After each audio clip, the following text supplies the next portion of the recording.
I will now talk about the guidelines for preparing your app for publication to the Exchange Store.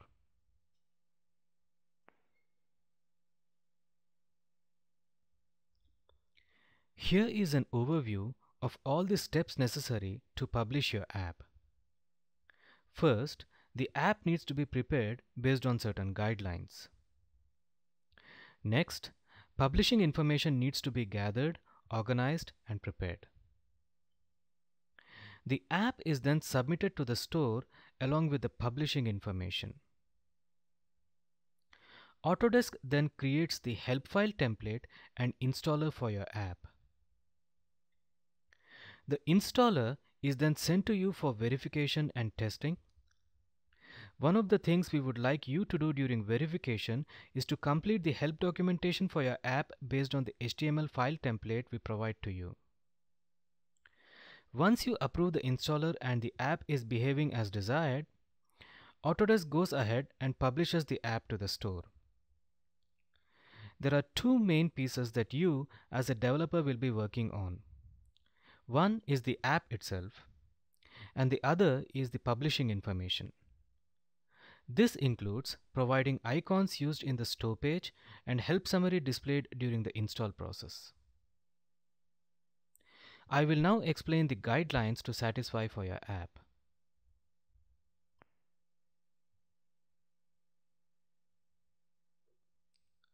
The guidelines can be categorized as follows: the guidelines for ribbon buttons, the guidelines for contextual help, the guidelines for install locations, and the guidelines for the bundle structure for your app.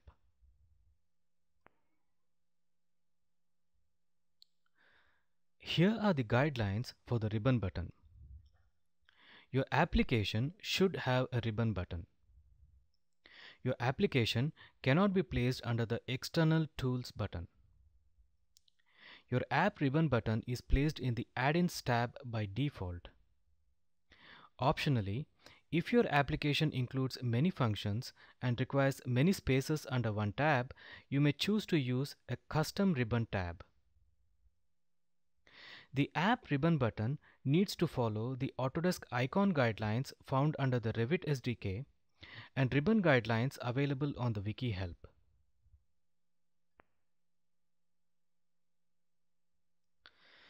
We also ask you to add contextual help to your button. You can use the set contextual help method to link to an external help page, a local help file, or Autodesk help documentation.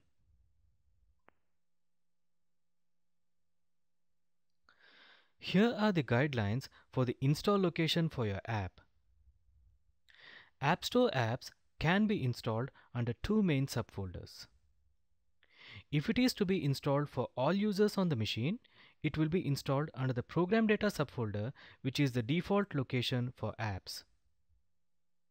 If the app is to be installed only for one user on the machine, it will be installed under the App Data subfolder.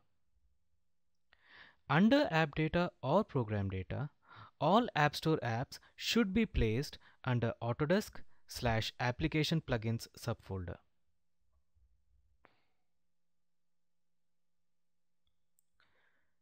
Now I will talk about the folder structure for your app.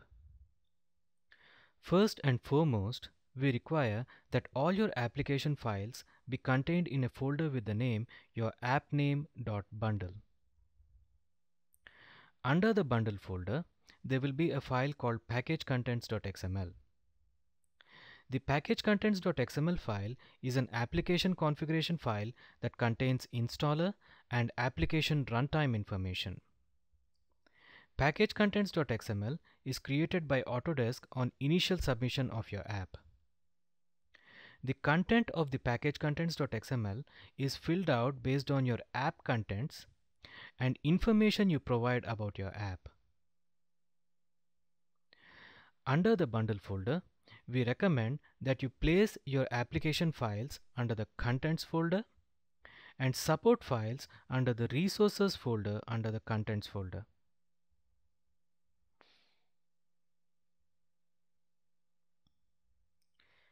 If you have multiple versions of your app, for different versions of Revit, all the versions need to be placed under the same bundle folder. We recommend that you create version-specific folders under the Contents folder and place your application files under the version-specific folders.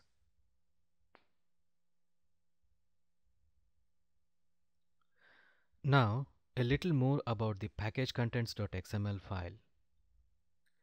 If you are submitting your app for the first time to the Exchange Store, we will generate the packagecontents.xml file for you. This file contains information including installer related information and the path to the add-in manifest of your Revit application. We require that you keep the packagecontents.xml file in your bundle folder when you submit updates or newer versions of your app.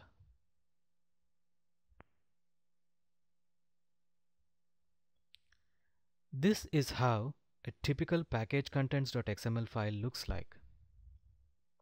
As I mentioned previously, the information in this file is completed by Autodesk from your submission information.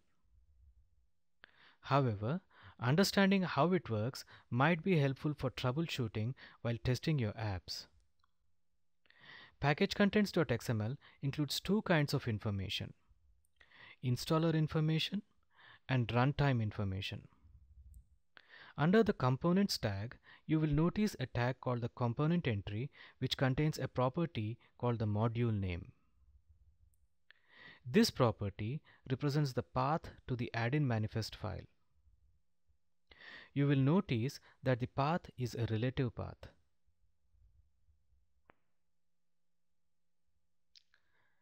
You might now wonder how Revit uses the install paths and bundle structure. Revit first looks under the program data and app data standard install locations for the bundle folders. It then parses the packagecontents.xml file for each of the bundles and checks if they are Revit apps. It then reads the path to the add-in manifest file and loads the app using the manifest file.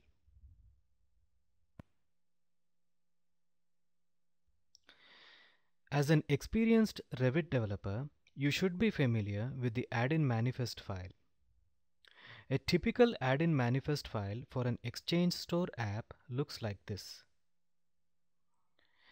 You will observe that the path to the application DLL is a relative path. Starting with Revit 2014, Revit will load an app without restart as soon as a new add-in manifest file is detected by it. If you do not want this behavior, you can explicitly set the tag called Allow Load into Existing Session to false.